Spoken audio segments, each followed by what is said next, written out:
Pemirsa, ratusan sopir truk Jumat sore menggelar aksi demo di depan pintu masuk pelabuhan Ketapang, Banyuwangi, Jawa Timur. Mereka memprotes pihak pelabuhan yang lamban mengurai kemacetan hingga tertahan di area parkir pelabuhan berhari-hari. Suasana panas terjadi di depan pintu masuk pelabuhan Ketapang, Banyuwangi, Jawa Timur pada Jumat sore. Ratusan supir truk ekspedisi ini memprotes pihak pelabuhan yang tidak kunjung memberikan layanan penyeberangan. Kericuhan dan adu mulut antara sopir dan pihak pelabuhan pun mereda setelah dilerai oleh pihak polisian. Mereka memprotes lambannya proses penyeberangan yang mengakibatkan penumpukan kendaraan di area parkir pelabuhan hingga antrian mengular puluhan kilometer di Jalan Raya Situbondo, Banyuwangi. Sudah 17 hari, 18 hari saya mengalami hal seperti ini. Untuk trip kedua ini, saya sudah hari keempat. Sudah 4 hari tertahan di sini. Ya. Mulai dari antriannya, Pak? Iya, mulai dari antriannya saya kemarin malah parah. Sampai alas roban, alas balura. Iya, sampai hutan-hutan. Pemirsa, kereta api Argo Bromo Anggrek jurusan Surabaya Jakarta anjlok di emplasemen stasiun Pegadaian Baru, Kabupaten Subang, Jawa Barat pada Jumat sore. Kereta api Argo Bromo Anggrek relasi Surabaya Pasar Turi Gambir anjlok hingga menutup jalur ganda, sehingga lintas utara sempat lumpuh dan tidak bisa dilewati untuk arah Jakarta maupun Cirebon, Surabaya.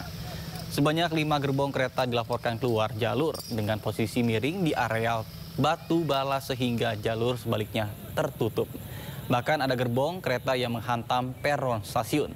Proses penanganan tengah dilakukan oleh pihak KAI, terutama personil resort dan jalan jembatan.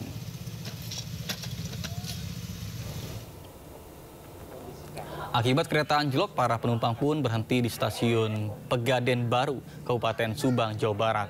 Para penumpang dievakuasi dengan menggunakan bus menuju stasiun Gambir.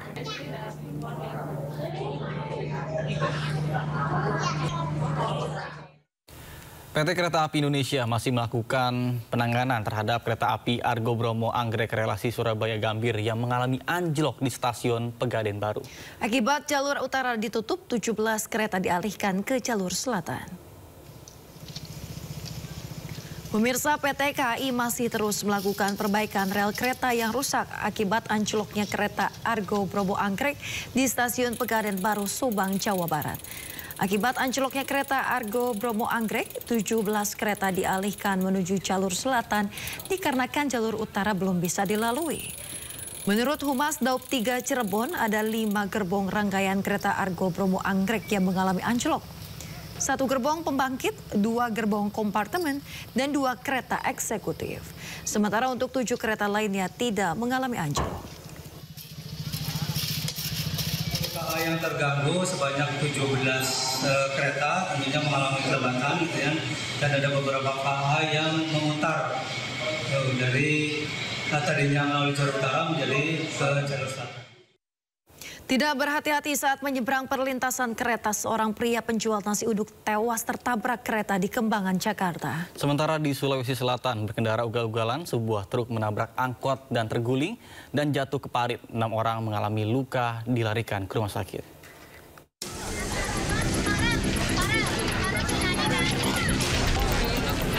Seorang pria ditemukan tewas tergeletak di pinggir rel kereta di kawasan Taman Kota, Kembangan, Jakarta Barat.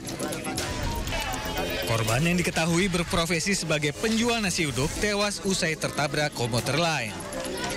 Menurut warga sekitar, saat peristiwa korban hendak menyeberang namun tidak melihat adanya kereta dari 2 arah yang berlawanan melintas. Korban tewas ketika di lokasi akibat luka berat di bagian kepala. Jasad korban kini telah dievakuasi ke Rumah Sakit Cipto Mangunkusumo, Jakarta Pusat untuk diotopsi. Kecelakaan lalu lintas, lokasi Alapang. Sementara itu di Baru, Sulawesi Selatan, sebuah mobil angkutan umum terguling ke dalam parit usai ditabrak sebuah truk di Jalan Poros Parepare menuju Makassar, Sulawesi Selatan. Diketahui peristiwa bermula saat sebuah truk melaju dengan kecepatan tinggi menghantam bagian belakang samping kanan mobil angkot. Benturan keras membuat angkot hilang kendali dan oleng hingga terguling masuk ke dalam parit yang berada di sisi jalan.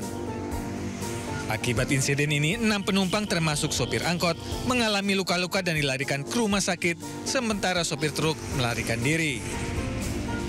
Dari Baru, Sulawesi Selatan dan Jakarta, tim iNews melaporkan.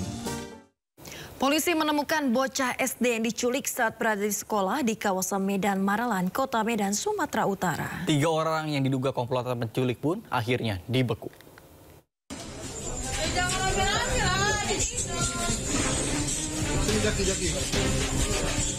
Di tengah gelap malam, tim gabungan Polda Sumatera Utara Satreskrim Polres Pelabuhan Belawan dan unit Reskrim Polsek Medan Labuhan menemukan MZA bocah SD 8 tahun yang menjadi korban penculikan di sekolahnya di Kota Medan.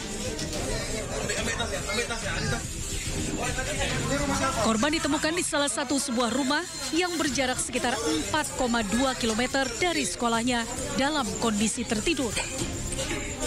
Temuan korban ini merupakan hasil pengembangan dari penangkapan pelaku utama. Terkait penemuan penculikan ini, kami sudah mengamankan para tersangkanya dan untuk sekarang masih dalam proses pemeriksaan dan untuk anaknya sudah kami kembalikan kepada orang tua. Pak, untuk pelaku sendiri ini gimana tadi Pak? Proses penangkapannya seperti apa Pak? Penangkapannya ada di beberapa lokasi dan sekarang masih dalam proses pemeriksaan. Untuk jumlahnya 3 orang. Sebelumnya aksi penculikan ini terekam CCTV sekolah Medan Maralan, Kota Medan. Terlihat seorang wanita menjemput korban sambil berlari.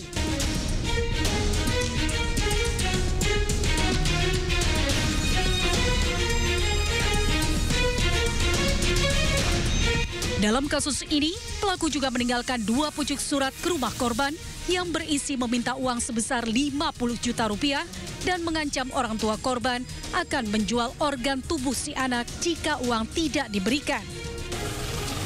Dari Medan, Sumatera Utara, Yuda Bahar, iNews melaporkan.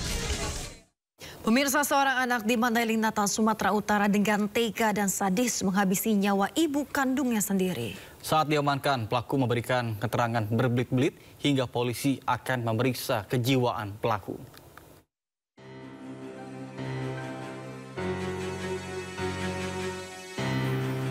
Seorang ibu berinisial SL 61 tahun ditemukan warga tewas bersimbah darah di rumahnya di desa Huta Toras, Pangkantan, Mandailing Natal, Sumatera Utara. Tak jauh dari jasad korban juga ditemukan sebilah parang yang diduga digunakan pelaku untuk menghabisi nyawa korban. Tak butuh waktu lama, polisi akhirnya berhasil mengungkap kasus pembunuhan ini. Pelakunya tak lain adalah anak kandung korban sendiri, MS, 37 tahun. MS dipergoki warga sempat berusaha kabur dari rumahnya dengan tangan berlumuran darah. Usai diamankan, keterangan pelaku masih terbelit-belit saat menjalani pemeriksaan. Pelaku juga terlihat depresi dan tak ingin berbicara. Kami mengamankan seseorang laki-laki, inisial MS adalah anak kandung korban sendiri. Mereka tinggal berdua ini? Mereka tinggal berdua di rumah korban. Untuk memastikan motif dibalik peristiwa pembunuhan ibu oleh anak kandungnya sendiri, polisi masih melakukan pemeriksaan termasuk kejiwaan pelaku. Dari Mandailing Natal, Sumatera Utara, Ahmad Hussein Lubis, iNews melaporkan.